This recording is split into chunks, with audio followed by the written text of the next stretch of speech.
wabarakatuh. Waalaikumsalam warahmatullahi wabarakatuh. Selamat pagi.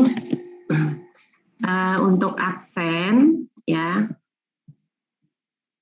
formatnya menggunakan, ya, untuk nama Anda, nama Anda di Zoom ini menggunakan kelas, terus absen, terus nama, gitu ya. Ini pagi ini kelas 4 MRK 3 dan MRK 4, ya. Jadi tolong dirubah yang ini yang tidak sesuai dengan yang saya sampaikan tadi. Jadi mulai dari kelas, nomor absen, kemudian nama.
Absen 1, 2, 3, 4, 5, 6, 7.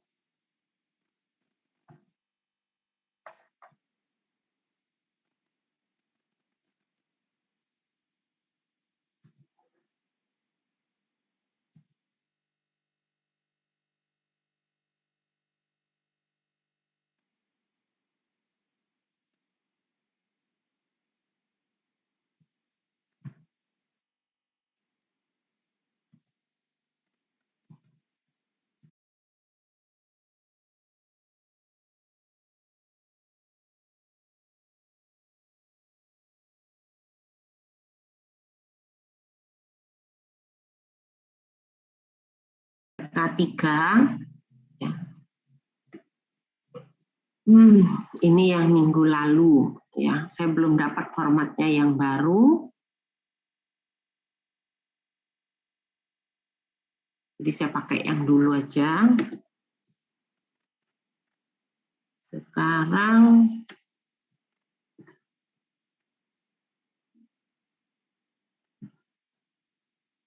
tanggal 11 Februari.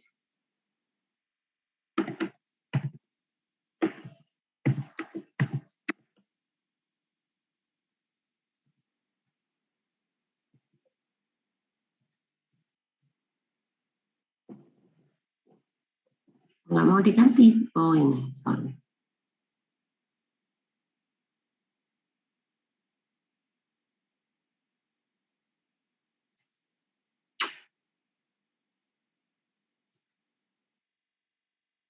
Negeri yang ada di Indonesia, dia punya beberapa unsur, yaitu ada S, ya, sikap, ada P, pengetahuan, penguasaan pengetahuan, dan ada K, keterampilan yang dimilikinya.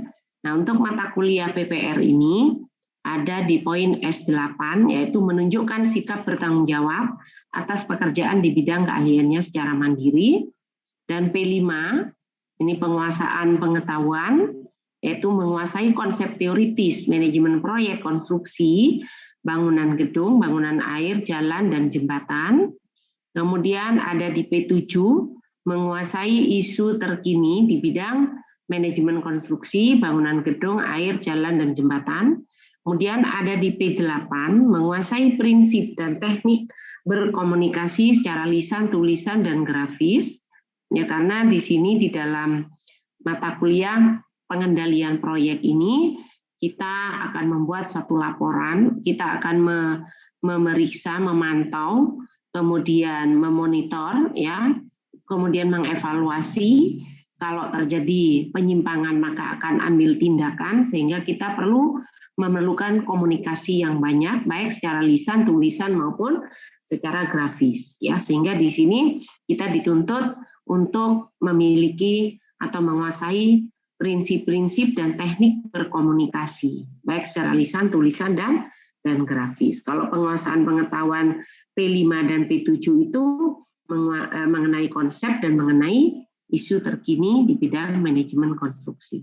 Kemudian P9 menguasai pengetahuan faktual tentang perkembangan bidang manajemen konstruksi. Ini kaitannya dengan menguasai pengetahuan faktual, karena nanti kita harus di dalam pengendalian proyek itu kita harus terjun ke lapangan, ya. Artinya kalau kita sebagai pihak yang melakukan pengendalian proyek harus melihat, terjun ke lapangan, ya, memeriksa, memantau, memonitor, dan mengevaluasi serta ambil tindakan jika terjadi penyimpangan. Maka dibutuhkan suatu pengetahuan faktual tentang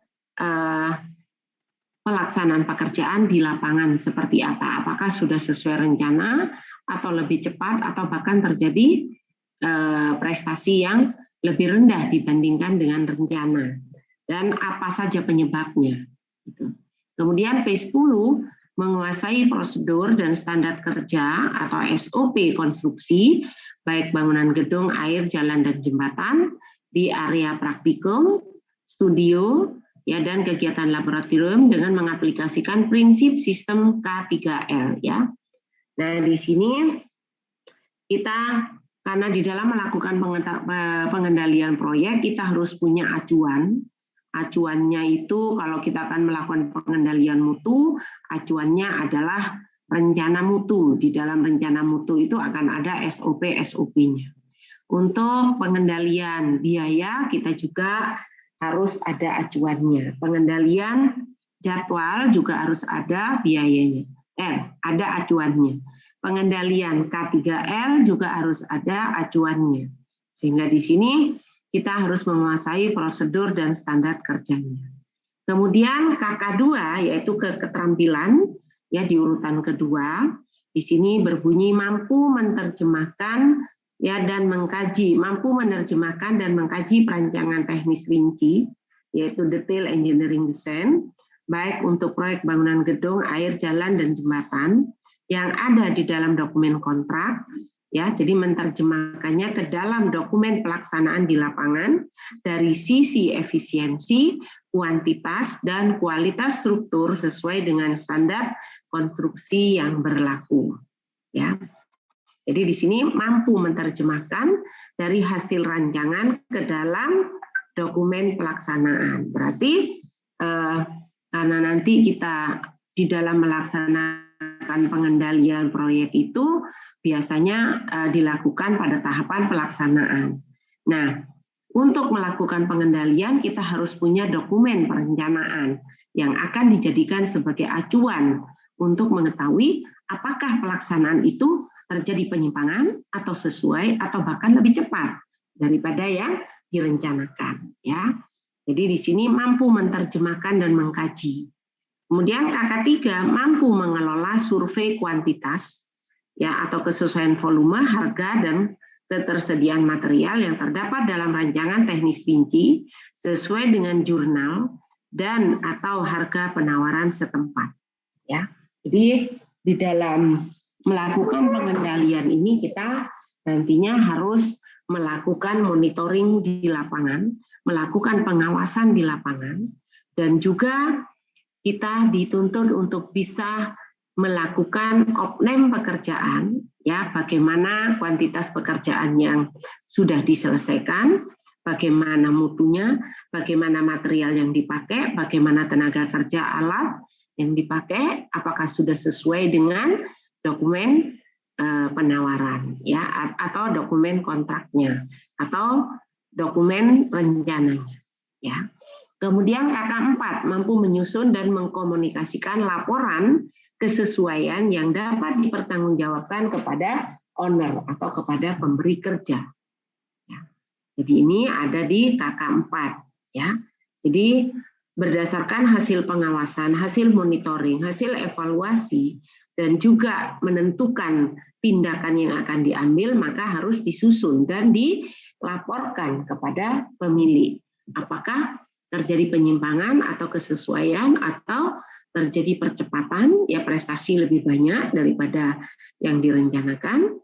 Kemudian ada keterampilan umum, ya U1, ya mampu menerapkan pemikiran logis, kritis, inovatif, bermutu dan terukur dalam melakukan pekerjaan yang spesifik di bidang keahliannya serta sesuai dengan standar kompetensi kerja pada bidang yang bersangkutan, ya. Nah, kan di situ nanti kita harus melakukan evaluasi, harus menentukan kalau terjadi penyimpangan kita harus menentukan tindakan, ya. Tindakan apa yang sesuai yang harus diambil untuk menyelesaikan adanya permasalahan tersebut. Nah, berarti kita dituntut untuk memikirkan secara logis, kritis, inovatif, bermutu, dan terukur.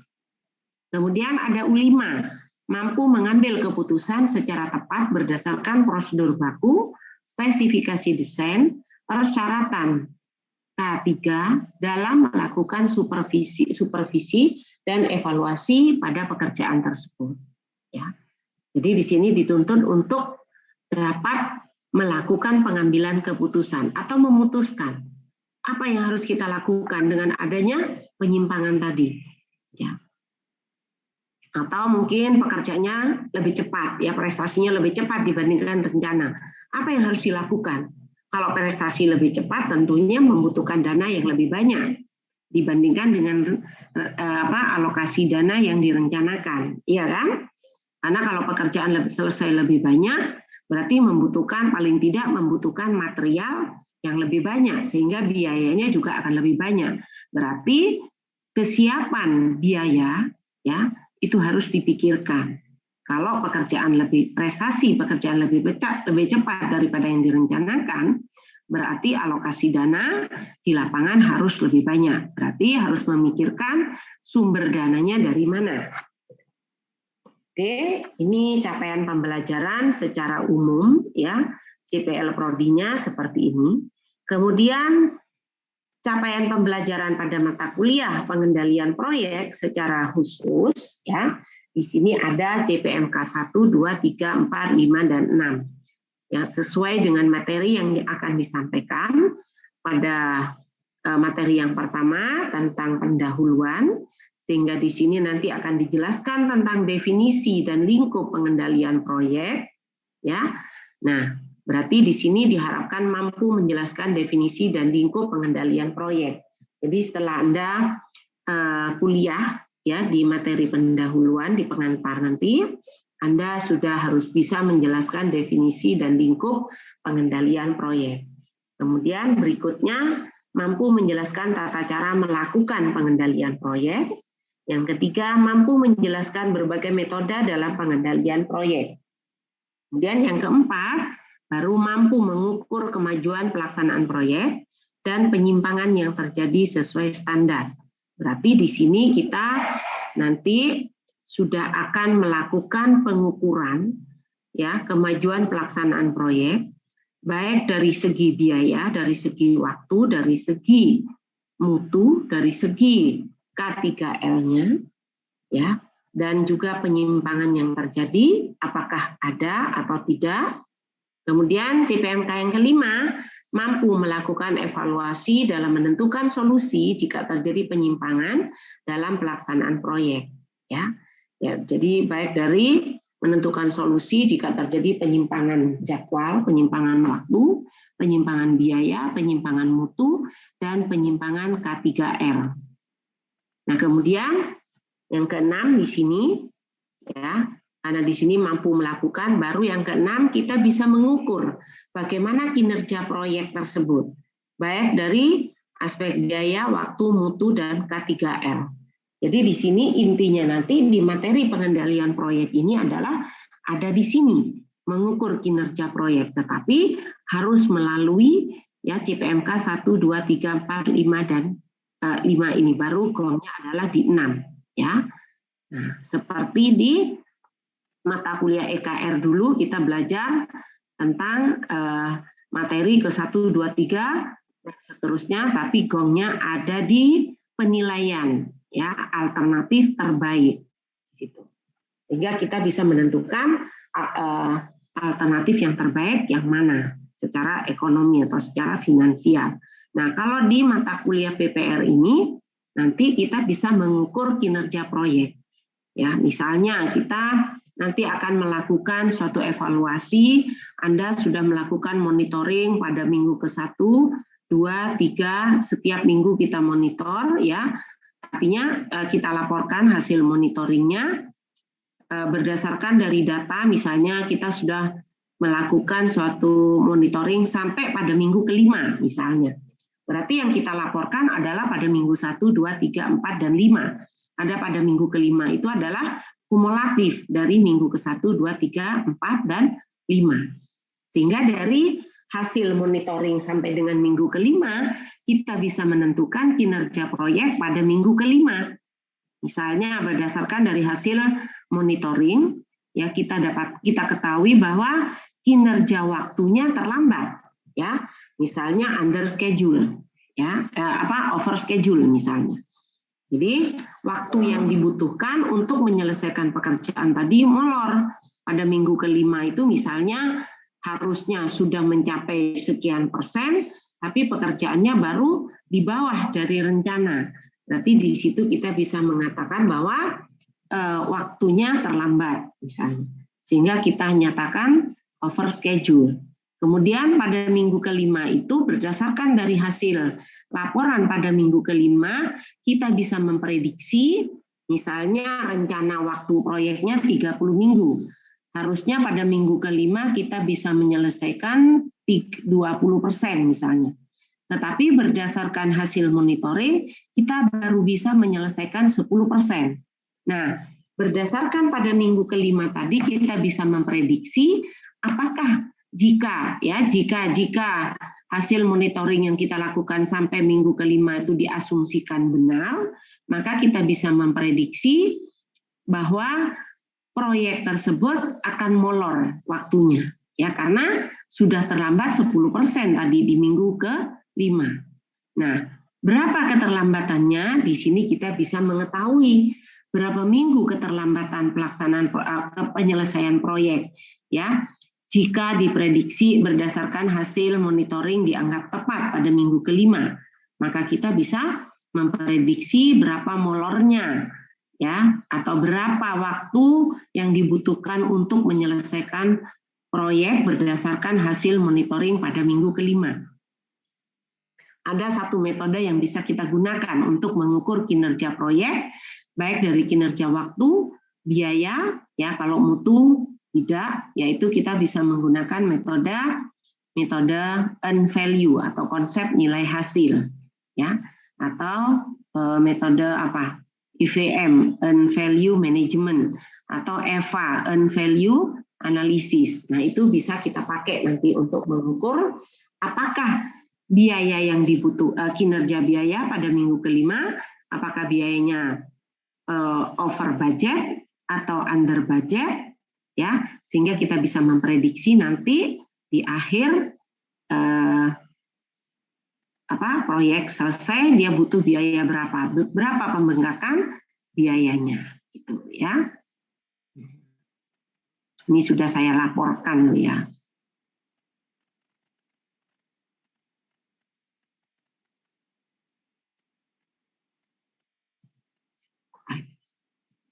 Kemudian deskripsi singkat mata kuliah PPR ini yaitu diberikan pada semester 8, ya, yang merupakan materi tentang pengendalian proyek yang dilakukan oleh kontraktor. Berarti di sini pengendalian proyek pada kontraktor, ya, bukan pada pihak owner. Jadi kita berada pada sisi kontraktor. Kita sebagai pelaksana yang melakukan pengendalian proyek, gitu ya. Nah, kemudian pokok bahasan mata kuliah pengendalian proyek ini terdiri dari pendahuluan, yaitu pengertian, ya, pengendalian proyek, kemudian kita masuk ke materi pengendalian waktu, kemudian dilanjutkan pengendalian biaya, dilanjutkan secara terintegrasi pengendalian waktu dan biaya. Nah, ini kita bisa menggunakan metode EVA. Kalau di pengendalian waktu ini kita bisa menggunakan metode bar chart, metode kurva S gitu ya. Kita bisa. Kemudian di biaya juga bisa. Tapi di integrasi pengendalian waktu dan biaya kita hanya bisa menggunakan metode EVA atau EVM. Kalau pengendalian mutu acuannya adalah spesifikasi teknis ya atau RKS. Kemudian pengendalian K3L acuannya adalah rencana K3L yang kita buat.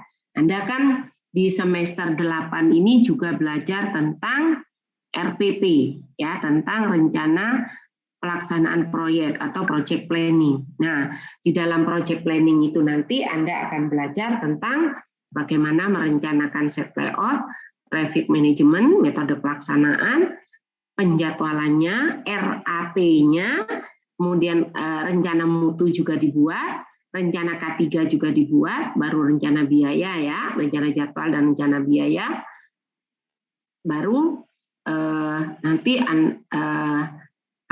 berdasarkan hasil perencanaan yang Anda buat itu nanti akan dijadikan acuan untuk melakukan pengendalian proyek tersebut. Ya. Oke. Kemudian bahan kajian materinya sesuai dengan CPMK ini ada pengantar pengendalian proyek, yaitu meliputi pengertian, metode, struktur organisasi, dan pelaksanaan pengendalian proyek seperti apa. Kemudian yang berikutnya pengendalian waktu, ya ada definisinya, metodenya, dan tata caranya, serta pengukuran kinerja waktu proyek. Kemudian pengendalian biaya, ada definisi, metode, tata cara, dan pengukuran kinerja biaya. Kemudian pengendalian waktu dan biaya secara terintegrasi, ya, bagaimana definisinya, metode yang dipakai, dan pengukuran kinerjanya, serta penentuan solusinya, ya. Kemudian di sini kita nanti sudah mulai tes, ya, tes yang pertama. Kemudian pengendalian, tes pertamanya di sini aja, ini enggak ya, sudah ada di bawah. Kemudian pengendalian waktu dan biaya di sini secara sama ini.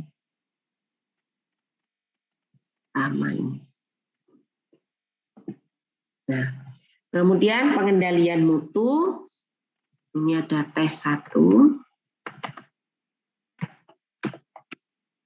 Kemudian pengendalian mutu, pengertian manajemen mutu terpadu, sistem mutu, pengendalian mutu, ISO 9000, pengendalian dan pengendalian mutunya, acuan pengendalian mutu, metode pengendalian mutu, dan tata cara pengendalian mutu. Kemudian baru tes kedua. Kemudian dilanjutkan dengan pengendalian K3L, ya. Jadi ada definisi SMK3L, kemudian ISO 14001 ini 1996. Kemudian OSAS, kemudian pengertian pengendalian K3L dan dasar hukum pelaksanaan K3L serta pelaksanaan pengendalian K3L. Ya, jadi ini kita materinya itu adalah tentang pengendalian waktu, biaya, waktu dan biaya secara terintegrasi, pengendalian mutu dan pengendalian K3L. Ada modul ajarnya Pak Anto yang buat, ya. Ini yang dibuat tahun 2019. Kemudian ada referensi pendukungnya di sini, ya, tentang tren teknik sipil di era milenium baru. Kemudian ada bukunya Budi Suwanda, ada mana yang terbaik, apakah kita pakai kurva S, CPM, EVM dari Budi Suwanda juga.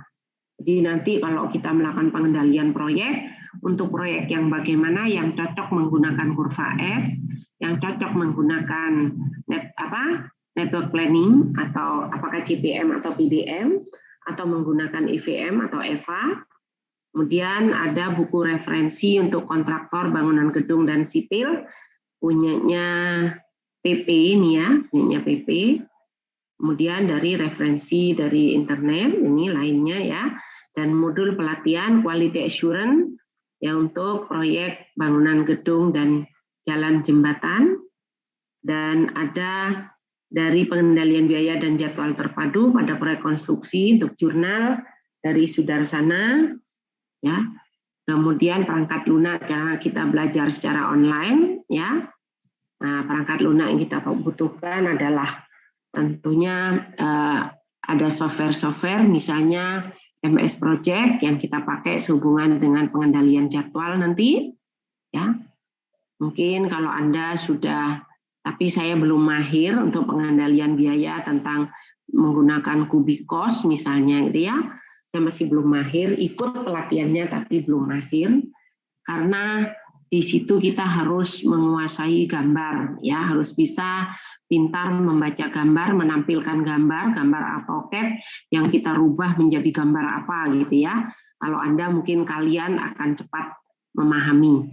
Tapi ini tuh Anda tidak dapat, ya. Sekarang Bu Devi sama Pak Fauzi mengajar tentang aplikasi komputer. Materinya itu adalah MS Project, Allplan, bukan Allplan, Navisworks sama Kubikos, ya. Di Kubikos itu ada 3 lagi, ya, ada 3 bagian. Mungkin yang kelas 3 sekarang ya, kelas 4 ada ya ACM. Kelas 3 apa kelas 4? Anda nggak ada ya, cuma 2 mata kuliah tau ya sekarang. Oke, mata kuliah prasyaratnya karena ini merupakan pengendalian proyek, ya. Sepertinya hampir seluruh mata kuliah itu menjadi mata kuliah prasyarat. Karena pengendalian proyek itu kan sudah di pelaksanaan. Nah, pada saat kita melaksanakan proyek, kita harus menguasai berbagai bidang, ya, supaya pelaksanaan proyek itu bisa berjalan lancar dan selesai sesuai dengan yang direncanakan, ya. Kemudian ini untuk alokasi waktunya, pada minggu pertama kita masuk di pengantar pengendalian proyek, tapi biasanya di minggu pertama itu karena dipakai untuk pertemuan yang hari Senin kemarin, ya, ada penyampaian tentang RPS-nya, ya, karena penting RPS itu serta kontrak kuliah, ya.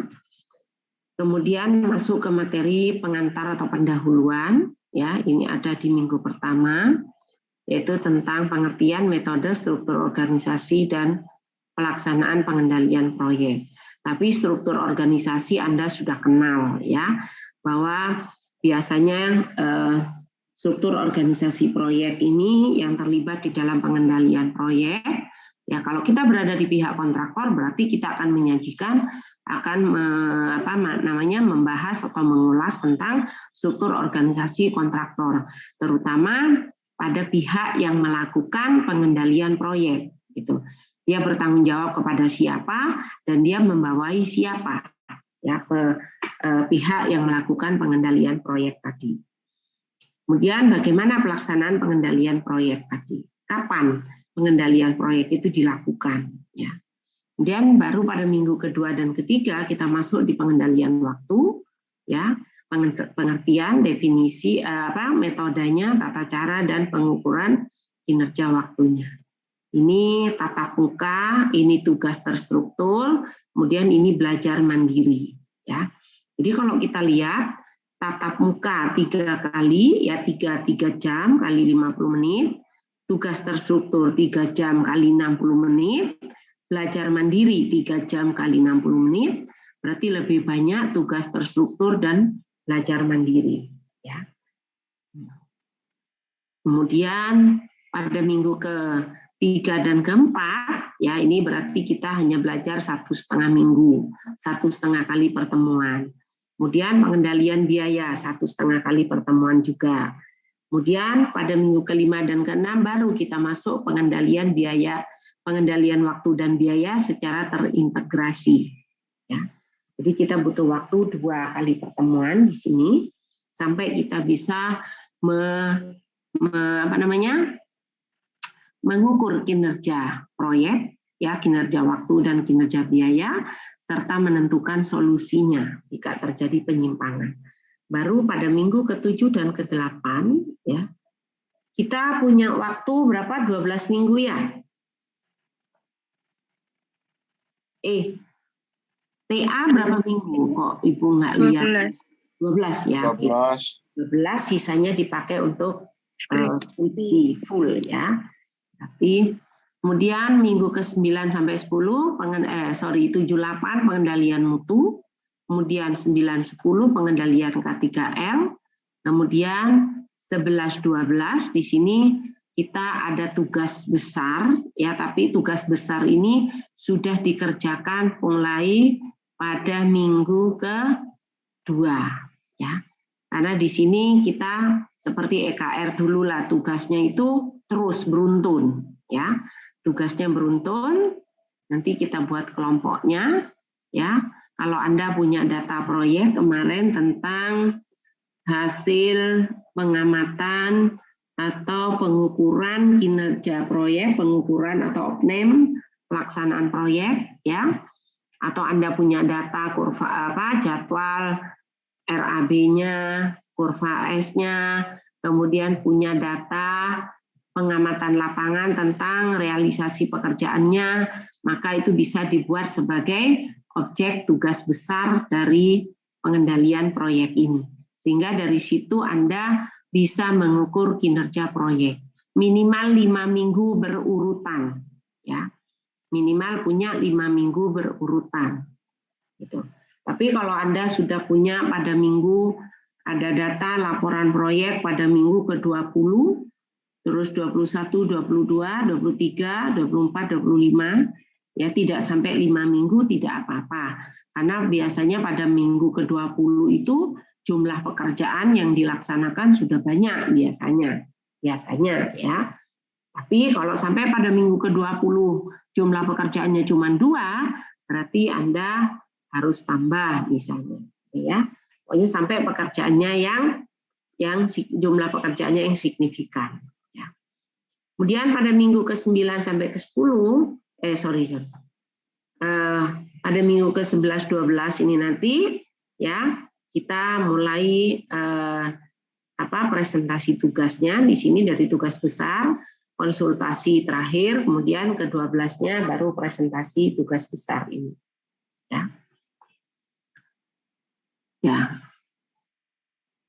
catatan di sini ya, capaian pembelajaran lulusan prodi ini adalah kemampuan yang dimiliki oleh setiap lulusan prodi yang merupakan internalisasi dari sikap penguasaan pengetahuan dan keterampilan sesuai dengan jenjang prodinya melalui proses pembelajaran. Sedangkan CPL mata kuliah adalah ya beberapa capaian pembelajaran lulusan program studi yang digunakan untuk pembentukan atau pengembangan sebuah mata kuliah yang terdiri dari aspek sikap, keterampilan umum, keterampilan khusus, dan penguasaan pengetahuan. Ya. Jadi CPMK ini adalah kemampuan yang dijabarkan secara spesifik dari CPL yang dibebankan pada mata kuliah dan bersifat spesifik terhadap bahan kajian atau materi pembelajarannya. Sedangkan sub CP mata kuliahnya yang sudah dituliskan di dalam RPS-nya, jadi sub CP-nya itu adalah yang ini, ya, yang ini. Nah, itu adalah kemampuan yang dijabarkan secara spesifik yang dapat diukur atau diamati dan merupakan kemampuan akhir yang direncanakan pada tiap pembelajaran dan bersifat spesifik terhadap materi kuliah setiap subbabnya. Ya. Kemudian kriteria penilaian adalah patokan yang digunakan sebagai ukuran atau tolak ukur yang di sini ya, kriteria penilaian itu kan ada di sini. Nah, ini ada kriteria bentuknya seperti apa, indikatornya seperti apa, bobotnya berapa, ya, itu penilaiannya. Seperti ini, ya. Jadi saya minta ya Anda semuanya, semua mahasiswa yang kuliah ini ya paling tidak itu loh ya, tugas dikumpulkan, tes dikumpulkan gitu ya. Perkara Anda tidak hadir, dosen akan punya catatan tersendiri. Ya, kalau Anda tidak hadir, dosen punya catatan tersendiri. Jadi ini untuk seluruh mata kuliah, bukan hanya saya saja ya. Makanya seperti kemarin kan ada mahasiswa yang tidak pernah ngumpulin tugas, ngumpulinnya ikutnya terakhir-terakhir, pas UAS, pas apa, nyusul tugasnya dan sebagainya ya. Nah itu kalau seperti itu tuh menambah tugas dosen, menambah beban dosen ya. Sehingga ya kalau saya nggak mau kalau sudah dia mengumpulkan telat, apalagi sudah masuk di Google Drive, linknya sudah Ibu tutup, kalau Anda ngumpul mau lewat email, mau lewat WA, tidak Ibu terima. Kecuali pada saat Anda mengumpulkan terus bermasalah, terus telat sedikit, mungkin telat 5 menit, ya 10 menit, terus Anda bilang, Bu maaf, ini ada trouble di Google Drive atau di jaringan WiFi sehingga Anda kirim di WA, Anda harus konfirmasi dulu ke saya. Atau kirim di email, harus konfirmasi dulu ke saya. Kalau tidak, dianggap tidak mengumpulkan tugas. Ya. Jadi mohon maaf kemarin di nilai EKR dan SPK, kalau nilai Anda tidak sesuai dengan harapan Anda, mohon maaf ya. Nah terutama di mata kuliah SPK itu ya, banyak sekali nilainya yang mengecewakan saya ya. Tapi saya nilainya itu terus saya pakai distribusi normal ya, saya pakai distribusi normal. Jadi kalau Anda sudah nggak pernah ikut tes, nggak pernah ngumpul tugas atau cuman ikutnya di UAS, Ibu tidak akan menambah ya, paling ditambahnya cuman sedikit. Jadi kalau sampai nilainya E, sampai nilainya D gitu ya, berarti itu sudah parah ya. Oke, nah makanya di sini ada absen seperti ini selain dengan pengembangan teknologi, ini juga untuk memantau apakah si mahasiswa itu dia ikut kuliah terus atau tidak. Ya. Nah kemarin itu juga ada ketentuan bahwa video harus nyala terus. Katanya mahasiswa sudah dapat bantuan, video harus nyala terus selama proses perkuliahan. Itu sudah disepakati. Ya, kecuali ada alasan tertentu yang bisa diterima dan mahasiswa tersebut harus nulis di chat ini dan menunjukkan alasannya benar ya. Jadi kalau suatu saat nanti akan dibuktikan di sini kita host bisa melihat ya ke video Anda, bisa melihat ke posisi Anda, apakah Anda betul-betul ada di depan laptopnya atau tidak gitu ya. Itu host akan memantau ya. Nah, kalau Anda tidak ada di situ, apalagi videonya dimatikan gitu ya, maka dianggap tidak hadir kuliah ya. Jadi di sini selama perkuliahan itu diwajibkan menyalakan videonya. Semua mahasiswa katanya. Kecuali ada alasan tertentu yang sudah disampaikan ke dosennya terlebih dahulu. Ya. Oke. Sanggup kalau Anda harus menyalakan video terus selama kuliah? Sanggup? Keberatan apa tidak? Ini kemarin jurusan Polinema itu mensyaratkan seperti itu. Sanggup apa enggak? Videonya dinyalakan? Yang tidak sanggup siapa aja?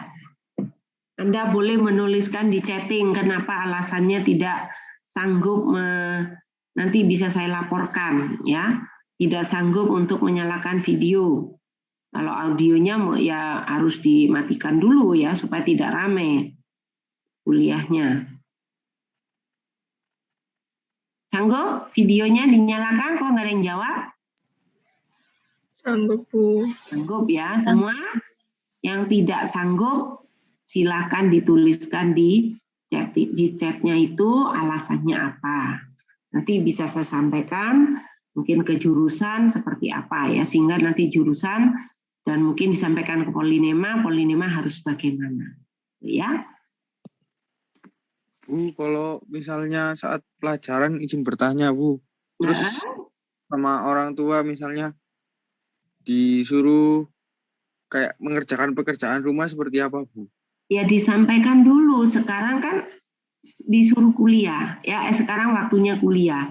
Jadi semuanya kalian pagi itu sudah menyampaikan atau malam itu sudah menyampaikan ke orang tua bahwa besok kuliah pagi mulai jam 7 sampai jam sekian dan video harus dinyalakan. Nah, kalau Anda diminta bantuan sama orang tua harus mengerjakan pekerjaan rumah misalnya ya. Kalau Anda seandainya Anda kuliah di Malang kan Anda tidak bisa membantu orang tua kan? Kecuali keadaan mendesak yang penting yang tidak bisa Anda tinggalkan, misalnya ya, jadi kalau misalnya Anda diminta untuk orang tua sakit ya misalnya, terus minta tolong ambilkan air minum misalnya, ya itu enggak apa-apa ya kalau orang tua betul sakit, artinya pekerjaan yang tidak bisa ditunda, tidak apa-apa ya. Nah, tapi kalau tolong ini masakkan ini, tolong belikan ini, jangan gitu ya. Kalau tolong ini belikan obat, orang tua lagi sakit mendesak karena harus segera diminum, kalau tidak bisa ditunda misalnya ya. Nah, itu lain lagi ya. Silahkan infokan ke dosennya dulu. Artinya dengan alasan yang betul-betul penting dan tidak bisa ditunda. Gitu ya. Nah, kenapa seperti ini Anda harus mengikuti kuliah terus? Karena seperti kemarin, terus terang Ibu tidak begitu memantau Anda duduk di depan laptop menyimak materi yang Ibu sampaikan. Terus terang semester kemarin tidak Ibu perhatikan betul ya. Karena Ibu mengejar target juga iya, ya materi harus tersampaikan dengan waktu 2 jam, ya dua kali pertemuan materinya banyak, ya ternyata banyak kalian yang tidak mengikuti, tidak hadir kuliah, sehingga di ujian, ya benar di hasil tes EKR, di hasil tes SPK hanya beberapa saja. Saya yakin kalian bukan ini ya, banyak sekali yang copy file temennya. Ya, tinggal diganti nomor absennya. Apakah di SPK itu seperti itu? Tidak kan? Beda angka tuh prosesnya bisa beda. Ya, benar. Saya kemarin jadi kalau ada yang protes mengenai nilai kemarin, saya lihat ya, mending Anda mending salah tapi ngerjakan sendiri daripada Anda copy punya temennya, ya. Nah kemarin kan kerjanya ngeling kan ya. Sehingga yang absen 10 copy misalnya absen 5, tinggal diganti absennya, nomor absennya jadi 10 semuanya ini. Nah, terus tidak dicek ya. Ketika itu kan harus dicek ketika menentukan kelas kunci, kolom kunci, menentukan baris kunci itu kan akan beda. Gitu ya. Apalagi di ini juga di metode penugasan kemarin, di metode transportasi. Kalau absennya beda kan, yang dialokasikan juga akan beda, ya kan? Nah, tapi karena kalian banyak yang copy file temennya, sehingga yang dialokasikan itu, ya, Anda kurang jeli, ya. Nah, harusnya Anda harus jeli, gitu ya, karena di situ mungkin Anda copy temennya yang tidak bisa berubah secara otomatis. Ada kok teman Anda yang mengerjakan seperti itu, ya. Artinya dia di copy sama temennya, ternyata dia harus ada proses tertentu yang supaya nanti kerjaan berikutnya itu bisa berubah. Nah, tidak ya. Kemarin tuh ada yang seperti itu. Nah, kalau sudah seperti itu, Ibu kasih nilai jelek. 20 atau 30 gitu ya. Ibu tidak akan memberikan nilai sampai 50, tidak akan. Gitu ya. Nah, jadi ketahuan kalau seperti itu, ya. Mending salah dengan pikiran Anda sendiri, dengan kerjaan Anda sendiri. Tapi Anda punya proses, gitu ya. Itu saya hargai, nilainya bisa lebih tinggi daripada Anda cuma copy, gitu ya. Memang lemahnya kita kuliah online tuh seperti itu, ujiannya juga online, gitu ya. Nah, kemarin tuh sebetulnya ditawari pakai quizzes, gitu ya. Cuman di sini kan saya akan menilai bagaimana proses Anda mengerjakan, bukan hanya hasil akhir. Nah, seperti nilai Anda kemarin ya, kuis Anda. Nilai saya menambahkan nomor absen Anda. masing-masing kelas tipenya beda. Apakah saya mampu mengoreksi hasil tes Anda dengan berbagai angka yang berbeda itu, ya?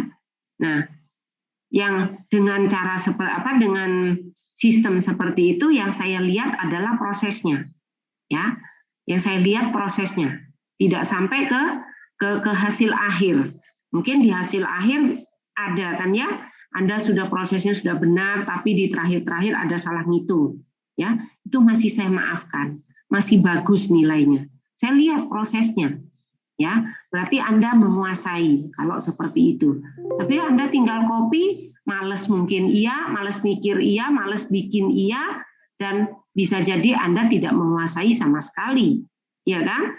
Nah, harapannya kita kuliah itu kita menguasai ilmunya, ya, sehingga nanti ketika Anda kerja bisa menerapkan ilmu-ilmu yang sudah Anda pelajari, ya. Nah, nilainya A, B semua gitu ya, tapi Anda tidak menguasai, gitu ya. Apa Anda tidak malu nanti di lapangan nilainya lo A, tapi Anda nggak bisa apa-apa. Nilainya B, tapi Anda juga tidak bisa apa-apa. Malu kan ya? Ya, paling tidak malu dengan dirinya sendiri. Ya. Oke, yang ini tuh mata kuliah PPR ini karena kita nanti intinya itu kita akan melakukan pemeriksaan, kita akan melakukan pemantauan, monitoring, dan kita periksa, kemudian kita evaluasi. Ya, jadi di sini dituntut ketelitian, kesabaran, gitu ya, semangat untuk ini ya. Nah, data-data harus data aktual di lapangan, ya. Sudah punya semua data-data lapangan tentang hasil opname pekerjaan, laporan harian, laporan mingguan, ya. Saya lihat kemarin di PKL Anda, ya, banyak yang belum memiliki data-data lapangan, ya kan? Seharusnya Anda ketika PKL itu, selain yang ditugaskan ke Anda bisa mengumpulkan data-data lainnya yang bisa Anda peroleh, gitu ya. Oke. Ya, yang ini RPS-nya ada pertanyaan tentang materi yang akan disampaikan? Ada pertanyaan? Mengenai bobot ini bisa berubah ya, bobot yang ada di sini ya. Nah, kalau kita mengikuti bobot yang ada di dalam RPS ini, yaitu kadangkala kita melihat kondisi ya, kondisinya seperti apa ya, kita melihat kondisi.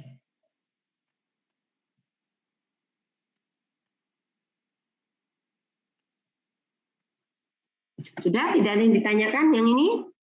Kalau tidak ada, saya pindah ke materi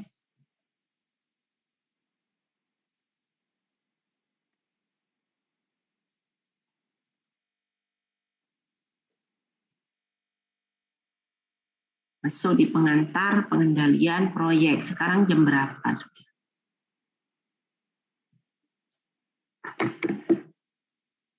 Nah, masih ada waktu 1 jam lagi ya. Kita masuk di materi pengantar pengendalian proyek.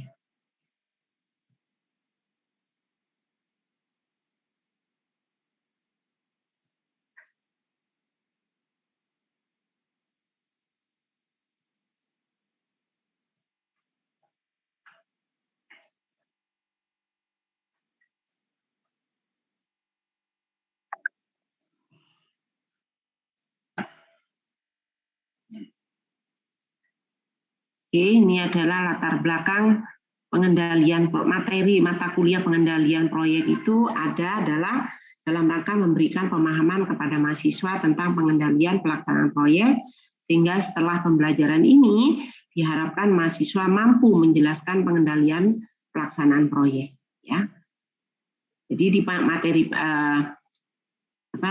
di materi pengendalian proyek ini paling tidak Anda itu paham bagaimana melakukan pengendalian proyek. Ya. Kemudian capaian pembelajarannya tadi sudah disampaikan, ya. Kemudian tapi di materi pengantar ini, ya, ini adalah Bentar ya. Saya ini boleh di ini dulu. Kucing saya mau minta minum, minta makan, paling saya lupa dari pagi belum. Bentar ya. Iya, Bu.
Ini capaian pembelajaran untuk pengantar atau pendahuluan ini, ya, ada pengertian, ada dasar hukum pengendalian pelaksanaan proyek, ya.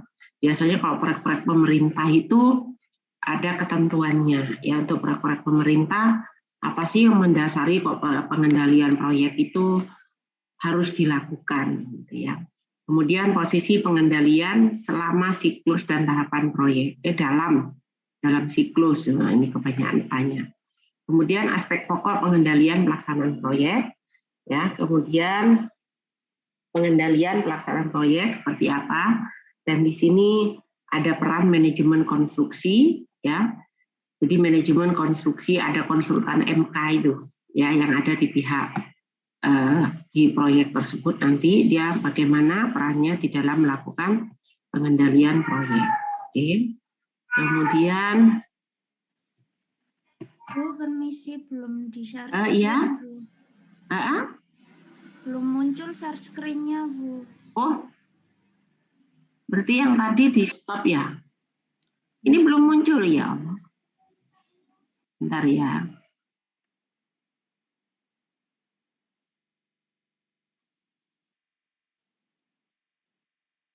Berarti yang tadi di stop share aja, wis.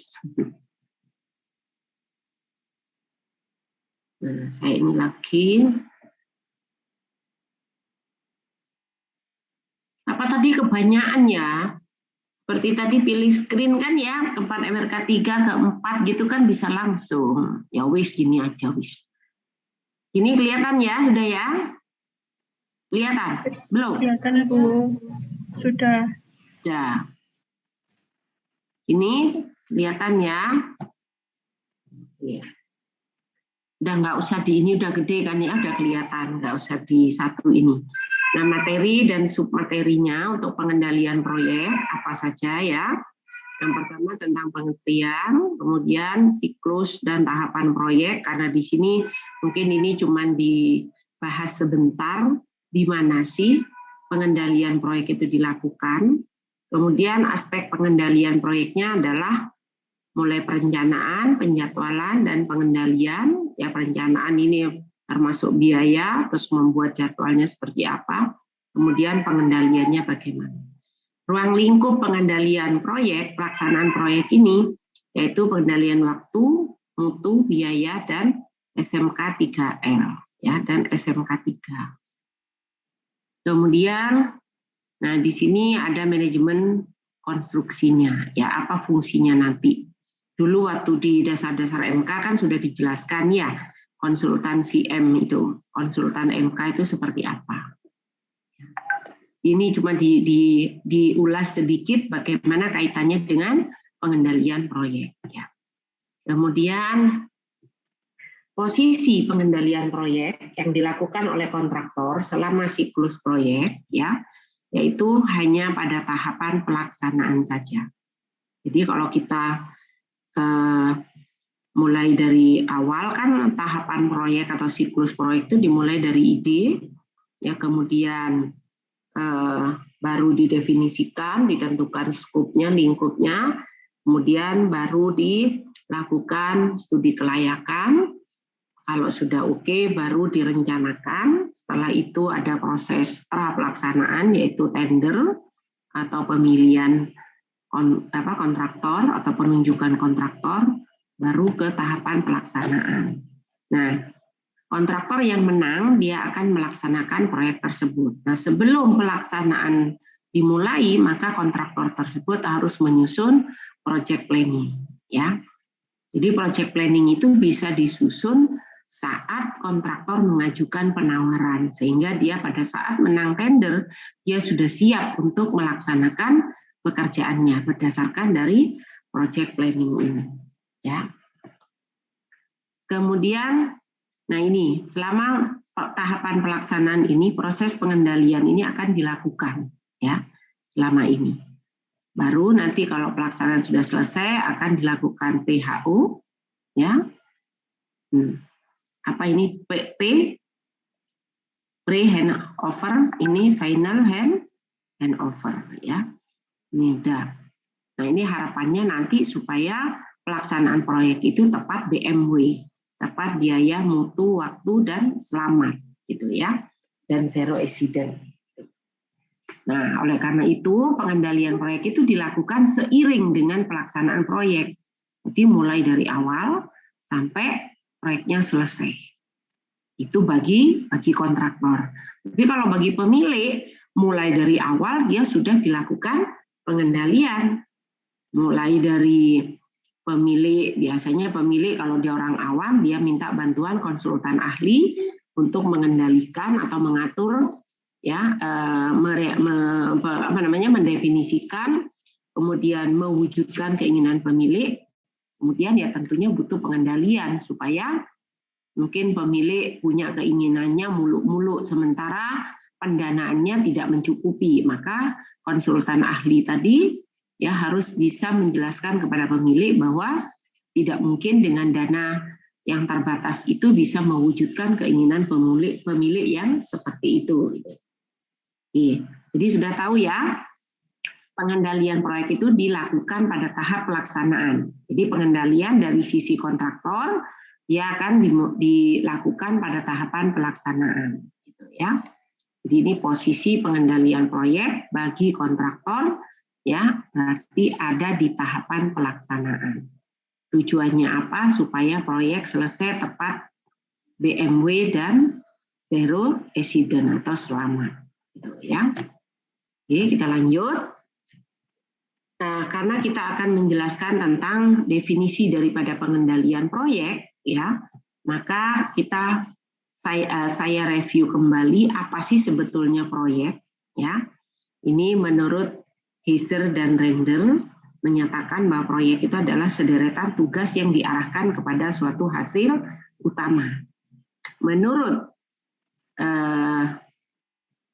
Swelby ini yang diterjemahkan oleh Dimyati dan Nur Jaman ini, dia mengatakan bahwa proyek itu adalah usaha yang bersifat sementara untuk menghasilkan produk atau layanan yang unik. Ini kan kalau proyek itu definisinya luas, karena bukan hanya proyek konstruksi saja, gitu ya. Nah, pada umumnya proyek melibatkan beberapa orang yang saling berhubungan aktivitasnya. Dan sponsor utama proyek biasanya tertarik dalam penggunaan sumber daya yang efektif untuk menyelesaikan proyek secara efisien dan tepat waktu. Ini definisi proyek secara umum, ya.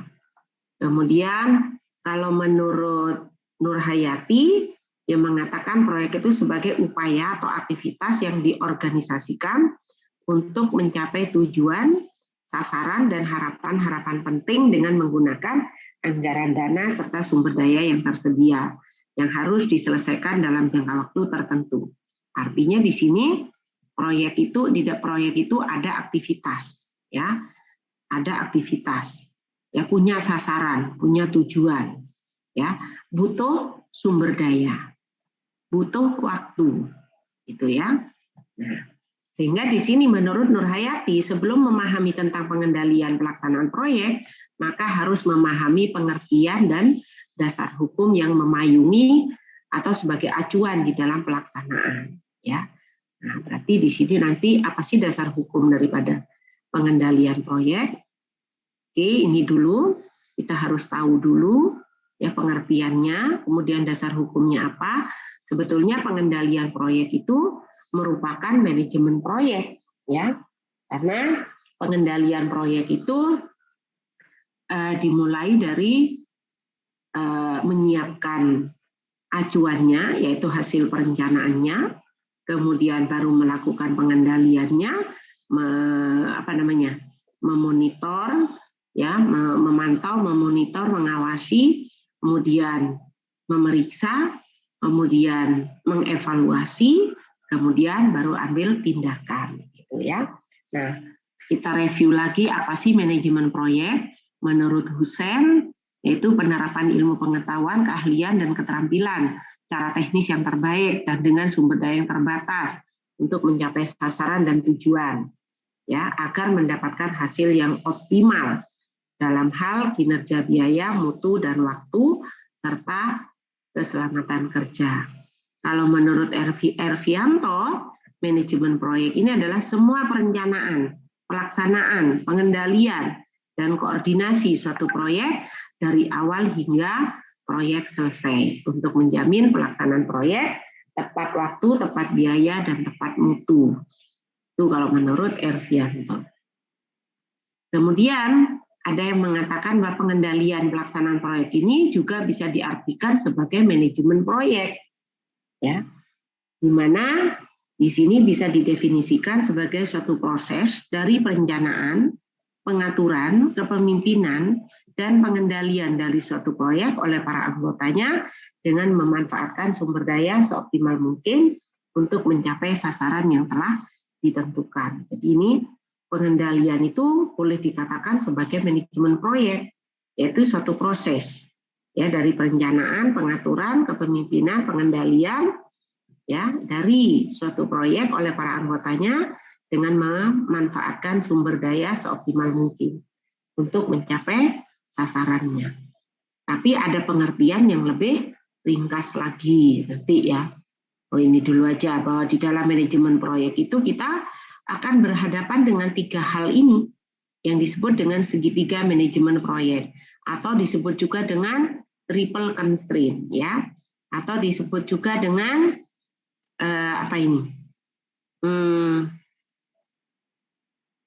segitiga project management triangle, ya, triangle katanya. Jadi kalau kita lihat di sini scope, time, dan cost, ya. Scope ini arahnya nanti ke arah kualitas produk akhir, ya.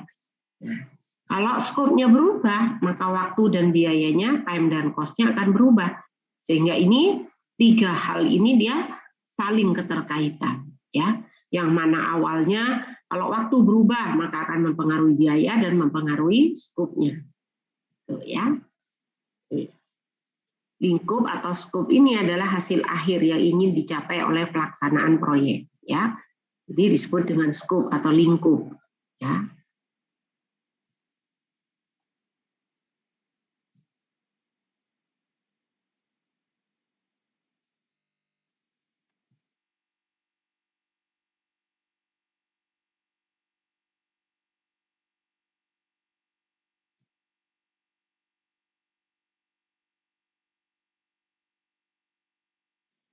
Tapi sudah di absen, ya, kalau kalian mau masuk silahkan.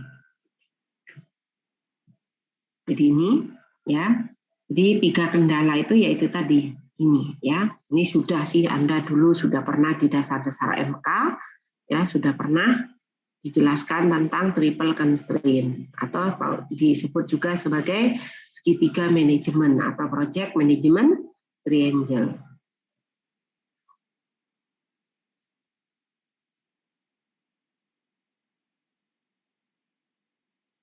Nah, ini kalau kita lihat secara lebih ringkasnya, apa sih pengendalian proyek itu? Pengendalian itu adalah pemeriksaan, yaitu memeriksa apakah hasil kerja atau hasil pelaksanaan telah direalisasikan sesuai dengan perencanaan. Jadi di sini apakah hasil kerja, ya, jadi memeriksa apakah hasil kerja atau hasil pelaksanaan proyek tadi telah direalisasikan sesuai dengan rencana. Bila hasil pemeriksaan tidak sesuai dengan rencana, segera dibuat langkah-langkah tindak lanjut, ya, atau countermeasure, ya, agar pelaksanaan sesuai dengan rencana. Nah, pemeriksaan dilaksanakan secara terus-menerus, secara rutin, sesuai dengan checkpoint dan kontrol poinnya. Di mana yang harus dicek, ya, di mana yang harus dikontrol. Biasanya kontrol poin ini bisa dikatakan sebagai hold point-nya, yaitu titik di mana pelaksanaan pekerjaan lanjutan tidak boleh dimulai sebelum pekerjaan sebelumnya selesai dilaksanakan. Ya. Biasanya di proyek itu ditentukan, oh ini yang harus. Biasanya diutamakan pada pekerjaan-pekerjaan kritis, itu yang paling utama. Ya, tapi pekerjaan lainnya juga tetap harus dikendalikan. Tapi yang paling diutamakan adalah pada pekerjaan kritis. Kenapa? Karena pekerjaan kritis itu sangat mempengaruhi terhadap waktu proyek. Ya. Kita lanjut.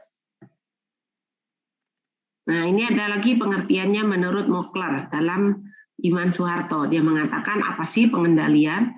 Usaha yang sistematis untuk menentukan standar yang sesuai dengan sasaran.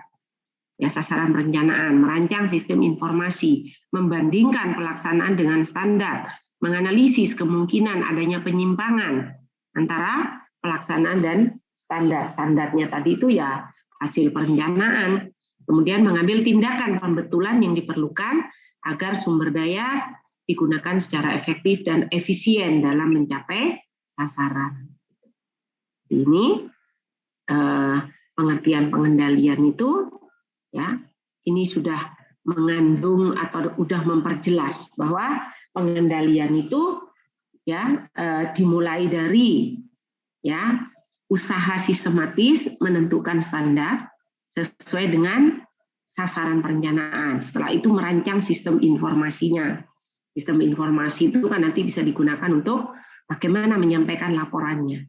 Kemudian membandingkan pelaksanaan dengan standar.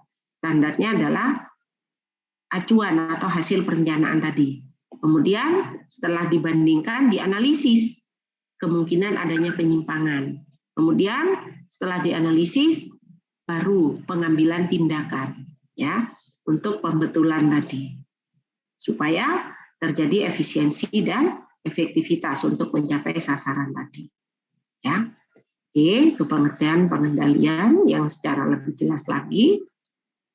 Nah, kemudian proses pengendalian tadi kan sudah apa sih yang akan dilakukan selama pengendalian? Yang pertama adalah menentukan sasaran. Ya, yang pertama menentukan sasaran.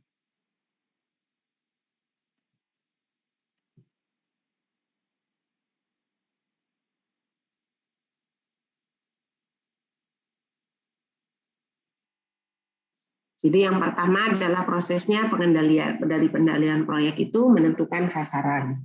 Yang kedua, mendefinisikan lingkup kerja. Ya, di lingkup kerjanya seperti apa. Yang ketiga, menentukan standar dan kriteria sebagai patokan dalam rangka mencapai sasaran. Ya. Yang keempat, merancang atau menyusun sistem informasi, kemudian melakukan pemantauan, dan membuat laporan hasil pelaksanaan pekerjaan. Ya. Jadi merancang atau menyusun sistem informasi, pemantauan, dan pelaporan, baru mengkaji dan menganalisis hasil pekerjaan terhadap standar, kriteria, dan sasaran yang telah ditentukan, baru mengadakan tindakan pembetulan. Jadi ada 6 ya proses pengendalian itu. Jadi yang pertama itu harus tahu sasarannya apa. Ya, mau tepat waktu, tepat biaya, tepat mutu, ya, kemudian didefinisikan. Ya, kalau mau tepat waktu, berarti harus bagaimana? Ya, lingkup kerjanya bagaimana? Mau tepat mutu, bagaimana lingkup kerjanya? Tepat apa lagi? Tepat biaya, bagaimana? Kemudian standarnya ditentukan dan kriterianya sebagai tolak ukur. Ya, kalau mau melakukan pengendalian waktu, sasarannya tadi adalah supaya tepat mutu. Lingkup kerjanya bagaimana? Supaya tepat mutu itu bagaimana? Kita harus apa? Apa standarnya acuannya? Berarti jadwal. Ya, acuannya adalah jadwal. Boleh master schedule, tapi master schedule itu kurang detail. Yang jelas adalah jadwal, gitu ya. Kriterianya seperti apa? Ya. Nah, kemudian setelah itu merancang, ya, atau menyusun sistem informasinya. Jadi kalau kita akan melakukan pengendalian jadwal, nanti kan acuannya adalah jadwal. Berarti harus bagaimana kita, ya, memeriksa, ya, memeriksa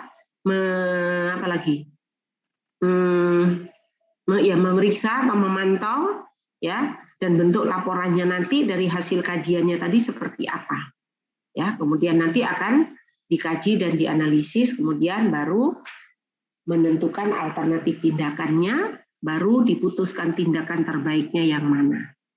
Seperti ini, ya. Jadi harus ingat ada 6 proses, dimulai dari menentukan sasaran, mendefinisikan lingkup kerja, menentukan acuannya atau standarnya, kemudian merancang atau menyusun sistem informasinya, sistem pemantauannya seperti apa, sistem pelaporannya seperti apa, baru mengkaji dan menganalisis apakah pelaksanaan pekerjaan sudah sesuai dengan standar atau tidak, sudah sesuai dengan rencana atau tidak, baik jadwal, mutu, dan biaya serta rencana K3, ya. Nah, jika terjadi penyimpangan maka akan ada pengambilan tindakan, ya. Oke. Kita lanjut. Fungsi utama pengendalian proyek, ya. Jadi kalau tadi ada definisi, ada proses, ada fungsi. Fungsi utamanya adalah memantau dan mengkaji. Bila perlu mengadakan koreksi agar langkah-langkah kegiatan terbimbing ke arah tujuan yang telah ditetapkan. Nah, pengendalian memantau apakah hasil kegiatan yang telah dilaksanakan sesuai dengan patokan yang telah digariskan dan memastikan penggunaan sumber daya yang efektif dan efisien, ya. Jadi fungsi utama pengendalian adalah memantau. Nah, ini enggak ini. Kok diketik lagi. Yang kedua adalah memantau apakah hasil kegiatan yang dilaksanakan tadi sesuai atau tidak, ya, dan memastikan penggunaan sumber daya yang efektif dan efisien. Ya, ini adalah fungsinya. Kemudian tujuannya, apa tujuan pengendalian proyek? Supaya proyek dapat diselesaikan tepat BMW dan selamat. Ya, tentunya dalam koridor persyaratan administrasi penyelenggaraan proyek. Jadi sesuai kontrak, gitu ya. Sini. Jadi tujuannya supaya proyek selesai tepat BMW dan zero accident.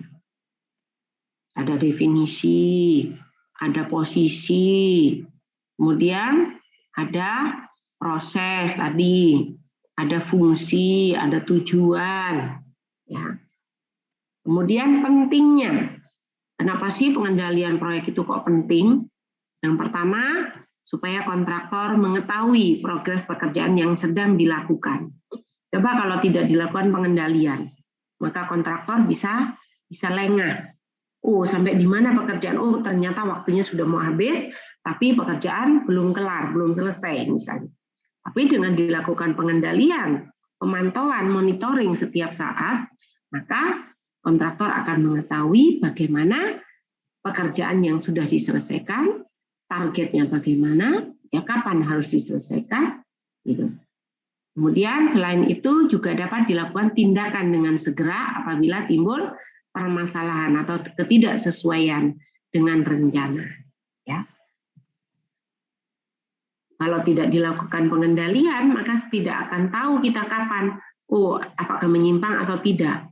Terus apa yang harus dilakukan? Ya, bisa teledor. Nah, beda perencanaan dengan pengendalian. Ya. Nah, apa sih bedanya perencanaan dengan pengendalian? Ya, kalau perencanaan itu berkonsentrasi pada penetapan arah dan tujuan, ya, juga konsentrasi kepada pengalokasian sumber daya, antisipasi masalah, pemberian motivasi kepada partisipan untuk mencapai tujuan. Tetapi pengendalian konsentrasinya adalah ke pengendalian pekerjaan, ya, ke arah tujuan, penggunaan sumber daya secara efektif, perbaikan atau koreksi, dan pemberian imbalan, ya, dalam pencapaian tujuan tersebut. Itu bedanya dengan pengendalian. Nah, dasar hukumnya adalah ini. Ya.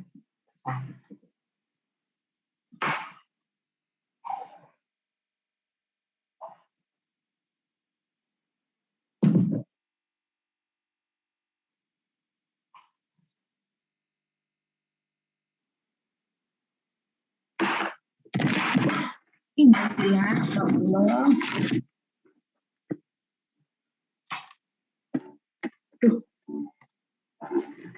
Ambil minum kok airnya jatuh ke laptop, kesiram ke laptop.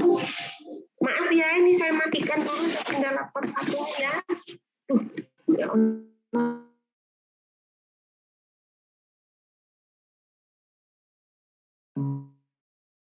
Ya Allah. Ini loh, kelihatan nggak kameranya? Ini di meja ini. Ya Allah, ini gimana? Mudah-mudahan nggak apa-apa.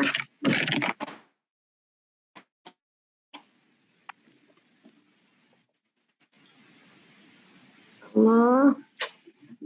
Diakhiri dulu ya. Iya, Bu. Iya, Bu. Ya, Bu. Iya, Bu. Ini gimana caranya nih? Harus diapakan nih? Ya Allah. Laptop saya yang baru lagi bukan yang lama. Allah, kok teledor banget ini.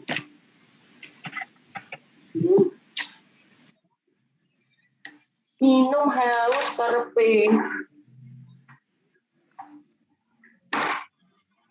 Ya Allah. Tak miring no iki ya Allah. Matikan aja ya. Ya, Bu. Matikan aja, Bu. Ya, Bu.